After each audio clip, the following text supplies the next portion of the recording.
ನಮಸ್ಕಾರ. ನಾನಿಮ್ಮ ಅರುಣ ರಾಜ್ಪೂತ್. ಇನ್ನು ಇವತ್ತಿನ ಈ ಸುದ್ದಿ ನಮ್ಮ ಬೇಲೂರಿನ ಸರ್ಕಾರಿ ಆಸ್ಪತ್ರೆ ಡಾಕ್ಟರ್ ರಾಜೀವ್ದು. ಏನು ಭಾಳ ಅದ್ಭುತವಾದಂಥ ಪುಣ್ಯಾತ್ಮ ಅಂತಲೇ ಹೇಳ್ಬೋದು ಇವ್ರನ್ನ. ಇವರು ಬೇಲೂರಿನ ಫಿಸಿಷಿಯನ್ ಆಗಿ ಬಂದು 2-3 ವರ್ಷಗಳ ಆಗೋಗಿದೆ. ಇನ್ನು ಹೀಗಿರಬೇಕಾದ್ರೆ ಇನ್ನು ಇವ್ರ ಬಗ್ಗೆ ಏನು ಇವತ್ತು ಈ ಥರ ಟೈಟ್ಲಲ್ಲಿ ಈ ಥರ ತಮ್ನೇಲಲ್ಲಿ ಇದೆ ಅಂತ ಯೋಚನೆ ಮಾಡ್ತಿದ್ದೀರಾ? ಇದೇ ಅಲ್ಲೊಂದು ಕತೆ. ಈ ಒಂದು ವಾರದಿಂದ ನನಗೆ ವೈಯಕ್ತಿಕವಾಗಿ ಆಗಿರೋಂಥ ಅನುಭವ. ಇನ್ನು ಬೇರೆ ವಿಚಾರ ಆಗಲಿಲ್ಲ. ನಾನೊಬ್ಬ ಈಗ ಪತ್ರಕರ್ತ ಆಗಿ ನನಗೇ ಈ ಪರಿಸ್ಥಿತಿ ಬಂದು ಕೂತಿದೆ ಅಂತಂದರೆ ನನಗಿದು ಅರ್ಥ ಆಗದಿರೋಂಥ ಸ್ಥಿತಿ. ಈಗ ನಮ್ಮ ಒಂದು ವಾರದ ಹಿಂದೆ ನಮ್ಮ ತಾಯಿಗೆ ಹುಷಾರಿಲ್ಲ ಅಂತೇಳಿ ತೀವ್ರವಾದ ಎದೆನೋ ಕಾಣಿಸ್ಕೊಳ್ತು ಅಂತೇಳಿ ಅವ್ರನ್ನ ತಕ್ಷಣ ಅವ್ರ ಆಸ್ಪತ್ರೆಗೆ ಕರ್ಕೊಂಡು ಹೋಗ್ತೀನಿ. ಆ ಸಂದರ್ಭದಲ್ಲೂ ಕೂಡ ಆತ ರಶ್ ಇದ್ರು ಅನ್ನೋ ಕಾರಣಕ್ಕೆ ಸಡನ್ನಾಗಿ ಎಮರ್ಜೆನ್ಸಿ ಅಂತೇಳಿ ಕರೆದುಕೊಂಡು ಹೋದ್ರು ಕೂಡ ಅದು ನೋಡಿರಲಿಲ್ಲ. ಆ ಸಂದರ್ಭದಲ್ಲೂ ಸಹ ನೋಡಿರಲಿಲ್ಲ. ಆಗ ತಕ್ಷಣ ನಮ್ಮ ಪತ್ರಕರ್ತರ ಸಂಘದ ಅಧ್ಯಕ್ಷರಿಗೆ ನಮ್ಮ ಬಸವರಾಜ್ ಅವರಿಗೆ ತಿಳಿಸಿದ್ವಿ. ಪಾಪ ಅವ್ರು ತಕ್ಷಣ ಬಂದಂಥ ಅದೇನೇನೋ ಆಯಿತು. ತದನಂತರ ತೋರಿಸಿದ್ವಿ. ಕೊನೆಗೆ ಅಲ್ಲಿ ಇಲ್ಲ ಆಗಲಿಲ್ಲ, ನಾವು ಹಾಸನ ಕರ್ಕೊಂಡು ಹೋಗಿದ್ವಿ. ಮತ್ತೆ ಇವತ್ತು ಅದೇ ರೀತಿ ನಮ್ಮ ತಾಯಿಗೆ ಎದೇನೋ ಕಾಣಿಸ್ಕೊಡುತ್ತೆ. ಈ ಹಿಂದೆ ಒಂದು ವಾರದಿಂದ ಸರಿ ರೆಸ್ಪಾನ್ಸ್ ಮಾಡಿಲ್ಲ ಅನ್ನೋ ಕಾರಣಕ್ಕೆ ಇಲ್ಲಿನ THOಗೆ ನಾವು ಈ ಬಗ್ಗೆ ನಾವು ನಮ್ಮ ಸಂಘದ ಅಧ್ಯಕ್ಷರು ಕೂಡ ತಿಳಿಸಿರ್ತೀವಿ. ನಮ್ಮ ಪತ್ರಕರ್ತರ ಸಂಘದ ಅಧ್ಯಕ್ಷ ಬಸವರಾಜ್ ಅವ್ರ ಸಮೇತ ತಿಳಿಸಿರ್ತೀವಿ. ಅವ್ರಿಗೆ ಸ್ವಲ್ಪ ಹೇಳಿ ಈ ಥರ ನಡ್ಕೊಂಡ್ರೆ ಕಷ್ಟ ಆಗುತ್ತೆ, ಎಮರ್ಜೆನ್ಸಿ ಪೇಷಂಟ್ ಜೀವಕ್ಕೇನೋ ತೊಂದರೆ ಆದರೆ ಏನಾಗುತ್ತೆ, ನಾವೇನೋ ಹಾಸನ್ಗೆ ಹೋಗಿ ತೋರಿಸ್ಕೊಂಡು ಏನೋ ಆಗಿದೆ ಅಂತ ಹೇಳಿ ಸುಮ್ಮನೆ ಆದ್ವಿ. ಇಲ್ಲಿಗೆ ಹೋಗುತ್ತೆ ಸರಿ ಹೋಗುತ್ತೆ ಅಂತ ನಾವು ಅಂದ್ಕೊಂಡಿದ್ವಿ. ಇವರೇನೋ ಹೇಳಿ ಸರಿ ಮಾಡಿರ್ತಾರೆ ನಾವು ಅಂದ್ಕೊಂಡಿದ್ರೆ ಇವತ್ತು ಮತ್ತೆ ಅಂತ ಅವ್ರಿಗೆ ಅದೇ ಥರ ಈ ತೀವ್ರದ ಏನೇನೋ ಕಾಣಿಸ್ಕೊಳ್ತೀವಿ. ಪಾಪ ಫ್ರೆಶಲ್ಲಿ ಇದ್ರು ಕೂಡ ಜನಗಳೇ ಮೊದಲವ್ರನ್ನ ಬಿಡಿ, ಅವ್ರಿಗೆ ಏನೇನೋ ತಡೆಯೋಕ್ಕಾಗ್ತಿಲ್ಲ, ನಿಂತ್ಕೊಳ್ಳೋಕ್ಕೂ ಕೂಡ ಆಗ್ತಿಲ್ಲ. ನಮ್ಮ ತಾಯಿಗೆ ನಿಂತ್ಕೊಳ್ಳೋಕ್ಕೂ ಸಹ ಆಗ್ತಿರ್ಲಿಲ್ಲ. ಕರ್ಕೊಂಡು ತಕ್ಷಣ ಅಂತ ಅಲ್ಲಿ ಇದ್ದಂಥ ಅಟೆಂಡರ್ ಆಗಿರೋ ನರ್ಸ್ಗಳಾಗಿರ್ಬೋದು ಕರ್ಕೊಂಡು ಒಳಗೆ ಹೋದರೆ ಕ್ಯೂವಲ್ಲಿ ಬನ್ನಿ ಅಂತ ಹೇಳ್ತಾನೆ ಪುಣ್ಯಾತ್ಮ.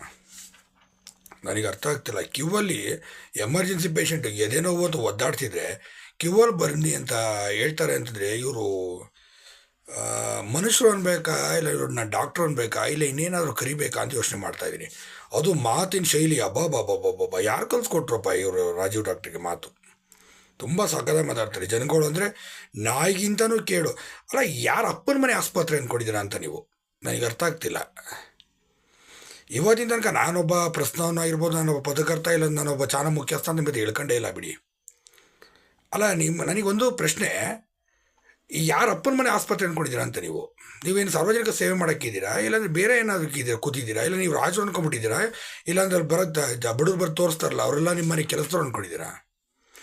ಎಮರ್ಜೆನ್ಸಿ ಪೇಷಂಟ್ ಒಳಗೆ ಕರ್ಕೊಂಬಂದ ನಂತರ ಇವತ್ತು ಸಹ ಈ ವ್ಯಕ್ತಿ ನೋಡಲ್ಲ, ಇದೇನೋ ಇದು ಒದ್ದಾಡ್ತಿದ್ರೆ ಕ್ಯೂವಲ್ಲಿ ಬಂದು ಮಾತ್ರ ನೋಡ್ತೀನಿ ಅಂತ ಹೇಳ್ತಾರೆ ಅಂತಂದರೆ ನಿಮ್ಮ ಮನಸ್ಥಿತಿ ಎಷ್ಟು ಕೆಟ್ಟ ಮನಸ್ಥಿತಿ ಬಂದು ತಲುಪಿದ್ದೀರಾ ನೀವು ಅಂತಂದರೆ, ನೀವು ನಿಜಕ್ಕೂ ನೀವು ವೈದ್ಯರಾಗಿರೋದಕ್ಕೆ ವೈದ್ಯ ನಾರಾಯಣ ಹರಿ ಅಂತ ಹೇಳ್ತಾರೆ. ನೀವು ಯಾವ ಕಡೆಯಿಂದ ದೇವರು ಅಂತ ನನಗೆ ಅನಿಸ್ತೀರ ನನಗೆ ಅರ್ಥ ಆಗ್ತಿಲ್ಲ. ನನಗೆ ಯಾವ ಕಡೆ ದೇವ್ರು ಅಂತ ದೇವರ ನೀವು ರಾಕ್ಷಸರು ನನ್ನ ಪಾಲಿಗೆ. ರಾಕ್ಷಸ್ಗಿಂತಲೂ ಕಡೆಯಾಗಿ ಏನಾದ್ರು ಇನ್ನೊಂದು ಇದು ಪದ ಇದ್ದರೆ ಅದಕ್ಕೂ ನಿಮ್ಮನ್ನು ಸೇರಿಸ್ತೀನಿ ನಾನು. ತದನಂತರ ಪಾಪ ಬೇರೆ ಅಕ್ಷರ ಡಾಕ್ಟ್ರು ಬಂದಿದ್ದ ತಕ್ಷಣ ಅವ್ರನ್ನ ನೋಡಿ ಆಮೇಲೆ ಅದಕ್ಕೆ ಏನು ಬೇಕು ಸಂಬಂಧಪಟ್ಟ ಟ್ರೀಟ್ಮೆಂಟ್ ಎಲ್ಲ ಕೊಟ್ಟು ಒಂದು ಹಂತಕ್ಕೆ ಬಂದು ಎದನವಿಂದ ನಮ್ಮ ತಾಯಿಗೆ ಹೆಚ್ಚು ಕಡಿಮೆ ಆಗಿದ್ದರೆ ನೀವು ಸಾಲಿನಲ್ಲೇ ಬಂದು ನೋಡಬೇಕು, ಎಮರ್ಜೆನ್ಸಿ ಆದರೂ ನಾನು ನೋಡಲ್ಲ ಅಂತ ಹೇಳ್ತಿರಲ್ಲ. ನಿಮಗೆ ಮನುಷ್ಯತ್ವ ಅನ್ನೋದಿಲ್ವಾ? ಅದು ಮಾತು ಬರೀ ಏಕವಚನ. ಎಲ್ಲರಿಗೂ ಏಕವಚನ. ಏನು ನಿಮ್ಮ ಆಸ್ಪತ್ರೆಗೆ, ಸರ್ಕಾರಿ ಆಸ್ಪತ್ರೆಗೆ ಏನಂತ ಬರ್ತೀವಿ ನಾವು? ಬಡವರು ದುಡ್ಡಿರಲ್ಲ ಅಂತ ತೋರ್ಸೋಕ್ಕೆ ಬಂದಿರ್ತೀವಿ. ಆದರೆ ನೀವು ಏಕವಚನದಲ್ಲಿ ಎಲ್ಲರನ್ನೂ ಮಾತಾಡ್ಸ್ತೀರಲ್ಲ. ಏನು ಬರೋಂಥ ರೋಗಿಗಳಾಗಿರ್ಬೋದು ಎಲ್ಲ ನಿಮ್ಮ ಮನೆ ಕೆಲಸದವ್ರು ಅಂದ್ಕೊಂಡಿದ್ದೀರಾ? ನಾವು ಕಟ್ಟೋಂಥ ತೆರಿಗೆ ಹಣದಲ್ಲಿ ಸಂಬಳ ತೆಗೆದುಕೊಂಡು ನಮ್ಮ ಸೇವೆ ಮಾಡೋಕ್ಕೆ ಅಂತ ನಿಮ್ಮನ್ನು ಕೂರಿಸಿದ್ರೆ, ನೀವು ಎಮರ್ಜೆನ್ಸಿ ಬಂದರೂ ಕೂಡ ನಾನು ನೋಡೋದಿಲ್ಲ. ಎಮರ್ಜೆನ್ಸಿ ವಾರ್ಡ್ ಏನು ಎಮರ್ಜೆನ್ಸಿ ವಾರ್ಡಲ್ಲಿ ಡಾಕ್ಟ್ರುಗಳು ಇವರೆಲ್ಲ ತುಳ್ಕಾಡ್ತಿರ್ತಾರೆ, ನರ್ಸ್ಗಳೆಲ್ಲ ಅಲ್ಲೇ ಕಾಯ್ಕೊಂಡು ಕೂತಿರ್ತಾರಲ್ವ ನಿಮ್ಮ ಎಮರ್ಜೆನ್ಸಿ ವಾರ್ಡಲ್ಲಿ. ಅದು ಇದೆ ವಿಡಿಯೋ ಫುಟೇಜು, ಅದು ಮಾಡ್ಕೊಂಡಿದ್ದೀನಿ. ನಿಮ್ಮ ಯೋಗ್ಯತೆಗೆ ಸಾಕ್ಷಿಗಳಿರಬೇಕಲ್ಲ. ನಿಮ್ಮ ಎಮರ್ಜೆನ್ಸಿ ವಾರ್ಡಲ್ಲಿ ಎಷ್ಟು ಜನ ಡಾಕ್ಟ್ರುಗಳು ಯಾವಾಗಲೂ ಕೂತಿರ್ತಾರೆ, ನಿಂತಿರ್ತಾರೆ ಅಂತ. ಒಬ್ಬ ಡಾಕ್ಟರ್ ಇರಲ್ಲ ಆ ಟೈಮಲ್ಲಿ. ನಾನು ಹೋದಾಗ ನಮ್ಮ ತಾಯಿಗೆ ಒದ್ದಾಡ್ತಿದ್ದಾಗ ಪಾಪ ಒಬ್ಬರು ನರ್ಸು, ಒಬ್ಬರು ಅಟೆಂಡರ್ ನಾನು ನೆನಿಬೇಕು. ಅವ್ರಿಗಿರೋಂಥ ಒಂದು ಮನುಷ್ಯತ್ವ ನಿಮಗೆ ಇಲ್ವಲ್ಲ ರಾಜೀವ್ ಡಾಕ್ಟ್ರೇ. ಅಲ್ಲಿ ನಿಮ್ಮೊಬ್ಬರಿಗೇನೋ ಪರ್ಟಿಕ್ಯುಲರ್ ಹೇಳ್ತಾರದು, ಮತ್ತು ಪಾಪ ಬೇರೆ ವೈದ್ಯರಿಗಂತ ಸೇರಿಸ್ಕೊಂಡ್ಬಿಟ್ಟಿರ. ಆಮೇಲೆ ಪಾಪ ಬೇರೆ ವೈದ್ಯರು ತುಂಬ ಅದ್ಭುತವಾಗಿ ಕೆಲಸ ಮಾಡ್ತಿದ್ದಾರಲ್ಲಿ. ನೀವು ಮನುಷ್ಯತ್ವ ಮರ್ತುಬಿಟ್ಟು ನಡ್ಕೊಳ್ತಿದ್ದೀರಲ್ಲ. ಈ ಮೊನ್ನೆ ತಾನೇ ನಿಮ್ಮ ಟಿ ಎಚ್ ಹೋಗಿ ಹೇಳಿ ಬಂದಿದ್ರು ಕೂಡ ನೀವು ಇದೇ ಕತೆ ನೀವು ಮುಂದುವರಿಸಿದ್ದೀರಾ ಅಂತಂದರೆ ನಿಮ್ಮನ್ನು ಏನು ಹೇಳ್ಬೇಕು ನಾನು? ನಿಮಗೇನು ಅನ್ಸಲ್ವಾ? ಇವತ್ತು ಬಂದಿದ್ದ ಸಿಟಿ ನಿಮ್ಗೆ ಅಲ್ಲೇ ನಾನು ಉಗಿಬೇಕಿತ್ತು. ಆದರೆ ನನ್ನ ಪರಿಸ್ಥಿತಿ ನಮ್ಮ ತಾಯಿ ಎದೇನೋ ಒದ್ದಾಡ್ತಿದ್ರಲ್ಲ, ಆ ಕಾರಣಕ್ಕೋಸ್ಕರ ನಿಮ್ಗೆ ಅಲ್ಲಿ ಮಾತಾಡ್ದಲೇ ಬಂದಿದ್ದೀನಿ. ಮೊದಲು ನಮ್ಮ ತಾಯಿಗೆ ಹುಷಾರಾಗಬೇಕು, ಮೊದಲು ತಮ್ಮ ತಾಯಿ ಉಳಿಸ್ಕೋಬೇಕು. ನಮ್ಮ ತಾಯಿ ಜೀವಕ್ಕೆ ಹೆಚ್ಚು ಕಡಿಮೆ ಆದರೆ ಆಮೇಲೆ ನೀನು ಬಂದು ಕೊಡ್ತೀಯ ಜೀವನ? ಇಲ್ಲಲ್ಲ, ನೀಂಗೆ ಆಗಬೇಕು. ಯಾರಾದ್ರೂ ನೋಡ್ಕೊಳ್ಳಿ, ಹೆಂಗಾರ ಮಾಡ್ಕೊಳ್ಳಿ, ಏನಾದರೂ ಹಾಳಾಗೋಗ್ಲಿ. 4 ಗಂಟೆ ಆಗ್ಬಿಡ್ತಲ್ಲ, 4 ಗಂಟೆ 1 ನಿಮಿಷ ಆಗ್ತಿದ್ದಂಗೆ ರೈಟ್ ಫಸ್ಟು. ಯಾಕೆ ಮುಂದ್ಗಡೆ ಆ ಕ್ಲಿನಿಕ್ ಕಾಯ್ತಿರುತ್ತಲ್ಲ, ಕ್ಲಿನಿಕ್ಕಿಗೆ ಹೋಗ್ಬೇಕು, ಫಸ್ಟ್ ಅಲ್ಲಿ ದುಡ್ಡು ಮಾಡಬೇಕು. ಯಾಕೆ ಇಲ್ಲಿ ಸಂಬಳ ಸಾಲಲ್ಲ, ಬರೀ 10-20 ಸಾವಿರ ಸಂಬಳ ಕೊಟ್ಬಿಡ್ತಾರಲ್ಲ ಸರ್ಕಾರದವರು. ಸಾಲಲ್ಲ ಸಂಬಳನೇ ಸಾಲ್ತಿಲ್ಲ. ಅದಕ್ಕೋಸ್ಕರ ಮೊದಲು ಕ್ಲಿನಿಕ್ಕಿಗೆ ಹೋಗ್ಬೇಕು 4 ಗಂಟೆ 1 ನಿಮಿಷಕ್ಕೆ. ನಾನು ಹೋಗಿದ್ದು 4 ಗಂಟೆ 2 ನಿಮಿಷಕ್ಕೆ ಅನ್ಸುತ್ತೆ ಮೋಸ್ಟ್ಲಿ ಆಸ್ಪತ್ರೆ. ಅದಕ್ಕೆ ಪಾಪ ನೀವು ನೋಡಲಿಲ್ಲ ಅನ್ಸುತ್ತೆ. ಅಲ್ಲಿ ಮೊದಲು ಮುಂದ್ಗಡೆ ಕ್ಲಿನಿಕ್ ಕಾಯ್ತಿತ್ತಲ್ಲ, ಕರಿತಿತ್ತಲ್ಲ, ಬನ್ನಿ ಬೇಗ, ನನಗೆ ಅಲ್ಲೊಂದಷ್ಟು ಜನ ಪೇಷಂಟ್ಗಳು, ಅಲ್ಲೊಂದು ಸ್ವಲ್ಪ ದುಡ್ಡು ಮಾಡಬೇಕಲ್ಲ. ಆದರೆ ಅಲ್ಲಿ ಕ್ಲಿನಿಕ್ಕಿಗೆ ಹೋಗ್ಬೇಕು ಮಾತ್ರ ರಾಜಮರ್ಯಾದೆ ನಿಮಗೆ. ಯಾಕೆಂದರೆ ಅಲ್ಲಿ ನೀವು ದುಡ್ಡು ಕೊಟ್ಟು ಹೋಗ್ತಿರಲ್ಲ, ನೀವು ಶ್ರೀಮಂತರು, ದುಡ್ಡಿರೋ ಶ್ರೀಮಂತರಲ್ಲಿ ಹೋಗ್ತಾರಲ್ಲ. ಇಲ್ಲಿ ಬಡವರಲ್ವ, ಇಲ್ಲಿ ಪುಕ್ಷಟ ನೋಡ್ಬೇಕಲ್ಲ. ಅದಕ್ಕೆ ಸಾಹೇಬ್ರಿಗೆ ಸಿಟ್ಟು ಬರುತ್ತೆ. ಇಲ್ಲಿ ಯಾಕೆಂದ್ರೆ ಸರ್ಕಾರ ಸಂಬಳ ಕೊಡಲ್ವಲ್ಲ, ಬಿಟ್ಟು ಕೆಲಸ ಮಾಡ್ತಾರೆ ಇಲ್ಲಿ ಕೂತ್ಕೊಂಡು. ಈಗ ನಾವು ಪತ್ರಕರ್ತ ಕೂತ್ಕೊಂಡು ಬಿಟ್ಟು ಕೆಲಸ ಮಾಡ್ತೀವಲ್ಲ, ಹಂಗೆ ಇವರು ಪಾಪ ಬಿಟ್ಟು ಕೆಲಸ ಮಾಡ್ತಾರೆ. ಈಗ ಸರ್ಕಾರಿ ಸಂಬಳ ಕೊಡಲ್ವಲ್ಲ. ಹಾಗಾಗಿ ನಾನು ಮಾನ್ಯ ಶಾಸಕರ ಬಳಿ ಕೇಳ್ಕೊಳ್ಳೋದು ಇಷ್ಟೇ, ದಯವಿಟ್ಟು ಇಂಥ ವೈದ್ಯಾಧಿಕಾರಿ, ಇಂಥ ಫಿಸಿಷಿಯನ್ ಆಗಿರ್ಬೋದು, ಇವ್ರು ಫಿಸಿಷಿಯನ್ ಆಗಿರೋಕೆ ಏನು ಅಂತ ಏನು ನೋಡ್ತಿಲ್ಲ ಶಾಸಕರು. ದಯವಿಟ್ಟು ಇಂಥವ್ರನ್ನ ಮೊದಲು ಕಿತ್ತು ಒಗೆದುಬಿಟ್ಟು ಬೇರೆ ಯಾರು ಫಿಸಿಷಿಯನ್ ತಂದಾಕಿ. ಬೇಡ ಇಂಥವ್ರು ನಿಜಕ್ಕೂ ಕೂಡ ನಮ್ಮ ಜೀವದ ಜೊತೆ ಚೆಲ್ಲಾಟ ಆಡೋ ಅಂತ ಇಂಥವ್ರು ಇವತ್ತು ಹೆಚ್ಚು ಕಡಿಮೆ ಆಗಿದ್ರೆ, ಇವತ್ತು ಏನಾದರೂ ಸಡನ್ ಅಕ್ಷಯ್ ಡಾಕ್ಟರ್ ಕೂಡ ಬಂದ ತಕ್ಷಣ ನೋಡಿಲ್ಲ ಅಂದಿದ್ರೆ, ಇವತ್ತು ಬೇರೆ ಏನಾದ್ರು ಎದೇನೇ ಹಿಡ್ಕೊಂಡವರು ಕೆಳಗೆ ಬಿದ್ದೋಗಿದ್ದಾರೆ. ಆ ಥರ ಎಮರ್ಜೆನ್ಸಿ ಪೇಷಂಟು ಅಲ್ಲಿರೋಂಥ ಪಾಪ ಪೇಷಂಟ್ಗಳು ಮೊದಲು ನೋಡಿ ಸರ್ ಅಂತಂದ್ರೆ ನೋಡಲಿಲ್ಲ ಈ ವ್ಯಕ್ತಿ. ಅಷ್ಟು ಮನುಷ್ಯತ್ವ ಬಿಟ್ಟು ನಡ್ಕೊಳ್ಳೋಂಥ ಇಂಥ ವ್ಯಕ್ತಿಗಳು ಇವ್ರಿಗೆ ರೋಗಿಗಳ ಸೇವೆ ಮಾಡಬೇಕು ಅನ್ನೋ ಮನಸ್ಥಿತಿಲೇ ಇಲ್ಲ ಅಂತವ್ರು. ಇಂಥವ್ರು ಇಟ್ಕೊಂಡು ಏನು ಮಾಡ್ತೀರಾ ನೀವು? ದಯವಿಟ್ಟು ಮೊದಲು ಇಂಥವ್ರು ತೆಗೆದು ಹೊರಗಾಕಿ. ನಿಮ್ಮಲ್ಲಿ ಅಪಾರವಾದ ನಂಬಿಕೆ ಇದೆ ನಮಗೆ, ಏನಾದರೂ ಈ ಥರ ವಿರುದ್ಧ ಕ್ರಮ ಆಗುತ್ತೆ ಅಂತ. ಹಾಗೆ ಮಾನ್ಯ ಜಿಲ್ಲಾಧಿಕಾರಿಗಳಲ್ಲೂ ಕೂಡ ನಾನು ಇದನ್ನೇ ಮನವಿ ಮಾಡೋಂಥದ್ದು. ಒಂದು ಜೀವದ ಜೊತೆ ಈ ಥರ ಚೆಲ್ಲಾಟ ಆಡ್ತಾ ಇದ್ದಾರೆ ಈ ಥರ ವೈದ್ಯಾಧಿಕಾರಿ ಅಂತಂದು, ಈ ಥರ ಡಾಕ್ಟರ್ ರಾಜೀವ್ ಅವರಿಗೆ ಏನಾದರೂ ಒಂದು ಕ್ರಮ ಆಗಬೇಕು. ಏನು ಅನ್ಕೊಂಬಿಟ್ಟಿದ್ದಾರೆ ನೀವು? ಏನು ಅನ್ಕೊಂಬಿಟ್ಟಿದ್ದೀರಾ ಡಾಕ್ಟರ್ ರಾಜೀವ್ ಅವರೇ? ಏನು ಸರ್ವಾಧಿಕಾರಿ ಅನ್ಕೊಂಬಿಟ್ಟಿದ್ದೀರಾ ಆಸ್ಪತ್ರೆಗೆ ನೀವೇನಾದರೂ? ಎಲ್ಲ ಜನಗಳಿಗೆಲ್ಲ ಏಕವಚನದಲ್ಲಿ ಮಾತಾಡ್ಸ್ಕೊಂಡು ಬೈಕಂಡು ಕೂತ್ಕೊಂಡಂಗೆ ಇದು ಅಂದ್ಕೊಂಡಿದ್ದೀರಾ? ಇಲ್ಲ ಜನಗಳೆಲ್ಲ ನಿಮ್ಮ ಮನೆ ಕಾಲು ಕಸ ಅನ್ಕೊಂಬಿಟ್ಟಿದ್ದೀರಾ? ಜನಗಳು ಅಷ್ಟೊಂದು ಕಾಲು ಕಸ ಅನ್ಕೊಂಬಿಟ್ಟಿದ್ದೀರಾ ನೀವು? ಇಲ್ಲ ನಿಮ್ಮ ಜನ ನಿಂತ್ಕೊಂಡ್ಬಿಟ್ಟಿರ್ತಾರೆ ಅಂದ ತಕ್ಷಣ ನೀವೇನು ಇವರು ಅಂತ ಅಲ್ಲ. ನಮ್ಮ ಜನಗೂ ಕೂಡ ಕೆಲವು ವೈದ್ಯಾಧಿಕಾರಿಗಳು ಹೇಗೆ ನೋಡ್ತಾರೆ ಪಾಪ, ಕೆಲವು ಜ್ಞಾನ ಇರಲ್ಲ. ನಮ್ಮ ಜನನೂ ಹಂಗೆ ಒಂದೇ ಕಡೆ ಒಬ್ಬರು ವೈದ್ಯರ ಹತ್ರ ಇರ್ತಾರೆ ಅಂತಾರೆ, ಎಲ್ಲರೂ ಇವರು ಚೆನ್ನಾಗಿ ನೋಡ್ತಾರೆ ಅಂತ ಅಂದ್ಕೊಂಬಿಟ್ಟಿರ್ತಾರೆ ಪಾಪ. ಅವ್ರಿಗೇನು ಗೊತ್ತು ನಿಮ್ಮ ಒಳಗಡೆ ಇರೋಂಥ ಈ ಥರ ಬಣ್ಣಗಳು. ನಿಜಕ್ಕೂ ಒಬ್ಬರು ಡಾಕ್ಟ್ರ್ ಥರ ನಡ್ಕೊಳ್ಳೋದನ್ನು ಕಲೀರಿ. ಕ್ಲಿನಿಕ್ಕು ಕಾಯ್ತಾ ಇರೋದು ಪಾಪ, ಅಲ್ಲೂ ನೀವು ಹೋಗಿ, ನಿಮಗೇನು ಕ್ಲಿನಿಕ್ಕಿಗೆ ಹೋಗ್ಬಿಡಿ ನಾವೇನು ಹೇಳಿಲ್ಲ. ನಿಮ್ಮ ಡ್ಯೂಟಿ ಇಲ್ಲಿ ಮುಗಿಸ್ಬಿಟ್ಟಿದ ತಕ್ಷಣ ಓಡೋಗ್ತೀರಾ. ಒಂದು ಅರ್ಧ ಗಂಟೆ ಎಕ್ಸ್ಟ್ರಾ ಕೆಲಸ ಮಾಡಿದ ತಕ್ಷಣ ಏನೂ ಆಗ್ಬಿಡಲ್ಲ. ಏನು ಸಂಬಳ ನಿಮಗೇನು ಕಡಿಮೆ ಕೊಟ್ಟು ಕೂರಿಸ್ಕೊಂಡಿಲ್ಲ ಇಲ್ಲಿ ಸರ್ಕಾರ, ಗೊತ್ತಾಯ್ತಲ್ಲ. ಲಕ್ಷ ಸುಮ್ಮನೆ ಸಂಬಳ ಕೊಟ್ಟು ಕೂರಿಸ್ಕೊಳ್ಳಲ್ಲ ನಿಮ್ಮನ್ನು. ಸ್ವಲ್ಪ ಮನುಷ್ಯತ್ವ ಇಟ್ಕೊಂಡು ನಡ್ಕೊಳ್ಳೋದನ್ನು ಕಲೀರಿ, ಮನುಷ್ಯತ್ವ ಇಟ್ಕೊಂಡು ಕಲೀರಿ. ಆದರೆ ಒಂದಲ್ಲ ಒಂದು ದಿನ ನೀವು ಇದೇ ಥರ ಯಾವುದೋ ಒಂದು ಪೇಷಂಟಿಗೆ ಹೆಚ್ಚು ಕಡಿಮೆ ಮಾಡಿ, ಅವತ್ತಿನ ದಿನ ಹಿಂದೆ ಆಗಿತ್ತಲ್ಲ ಆಸ್ಪತ್ರೆ ಗಲಾಟೆಗಳು, ಆ ಥರ ನೀವು 100% ನೀವು ಮಾಡ್ಕೊಳ್ತೀರ ಮಾತ್ರ. ಇವತ್ತು ನಮ್ಮ ತಾಯಿಗೆ ಹೆಚ್ಚು ಕಡಿಮೆ ಆಗಿದ್ದು, ಇವತ್ತು ನಾನೇ ಮನುಷ್ಯ ಆಗಿರ್ತಿದ್ನಾ? ಬೇರೆ ವೈದ್ಯಾಧಿಕಾರಿಗಳಿಗಿರೋವಂಥ ಇಷ್ಟು ಜವಾಬ್ದಾರಿ ನಿಮಗಿಲ್ವಲ್ರಿ? ನಿಮಗೆ ಒಬ್ಬ ಅಟೆಂಡ್ರು ನರ್ಸಿಗಿರೋವಂಥದ್ದು ಒಂದು ಜ್ಞಾನ ನಿಮಗಿಲ್ವಲ್ರಿ? ನಿಮಗೆ ಮನುಷ್ಯ ಅಂತಾರೇನ್ರಿ ನಿಮ್ಮನ್ನು? ಯಾವ ಕಡೆ ನಿಮ್ಮನ್ನು ಮನುಷ್ಯ ಅನ್ಬೇಕು ನಾವು? ನಿಜಕ್ಕೂ ಕೂಡ ರಾಜೀವ್ ಅವರೇ, ಇದು ಒಳ್ಳೆ ಬೆಳವಣಿಗೆ ಅಲ್ಲ ನಿಮಗಿದು. ಇದು ಖಂಡಿತವಾಗಿ ಹೇಳ್ತಿದ್ದೀನಿ, ಇದು ಒಳ್ಳೆ ಬೆಳವಣಿಗೆ ಅಲ್ಲ. ಇವತ್ತು ನೀವು ನನಗೆ ಮಾಡಿರ್ಬೋದು, ನಾಳೆ ಇನ್ನೊಂದಷ್ಟು ಚೆನ್ನಾಗಿ ಮಾಡಿರ್ತೀರ, ಹಿಂದೆ ಅಷ್ಟು ಜನ ಮಾಡಿರ್ತೀರ. ನಿಮ್ಮ ಟಿ ಎಚ್ ಹತ್ರ ಹೋಗಿ ಕೇಳಿ, ಇನ್ಮೇಲೆ ಎಷ್ಟು ಜನ ದೂರು ಕೊಟ್ಟಿದ್ದಾರೆ ಅಂತ ಹೇಳ್ತಾರೆ ಲೀಸ್ಟ. ಅದಷ್ಟುದ್ದ ಲೀಸ್ಟ್ ಇದೆ ಅಲ್ಲೂ, ಗೊತ್ತಾಯ್ತಲ್ಲ. ಎಮರ್ಜೆನ್ಸಿಲಿ ಹೋಗಿ ನೋಡಿ. ಎಮರ್ಜೆನ್ಸಿ ಅಲ್ಲ ರೀ, ಎಮರ್ಜೆನ್ಸಿಲಿ ಯಾರಿರ್ತಾರೆ ಅಂತ ಹೇಳ್ತಿದ್ದೀರಾ ನೀವು? ಯಾವುದ್ರಿ ಎಮರ್ಜೆನ್ಸಿ? ಎಲ್ರಿ ನಡೆಸ್ತೀರಿ? ಎಮರ್ಜೆನ್ಸಿ ತಕ್ಕ ನೀವು ಅಲ್ಲಿ ನಡೆಸ್ತಿದ್ದೀರ ಎಮರ್ಜೆನ್ಸಿ ಇದನ್ನು ವಾರ್ಡನ್ನು? ಎಷ್ಟು ಜನ ಡಾಕ್ಟರ್, ಎಷ್ಟು ಜನ ನರ್ಸ್ ಒಳಗೆ ಇಟ್ಟಿದ್ದೀರ ಅಲ್ಲಿ? ನಾನೇ ಹೋದ ಒಬ್ರು ಇಲ್ವಲ್ರಿ ಅಲ್ಲಿ?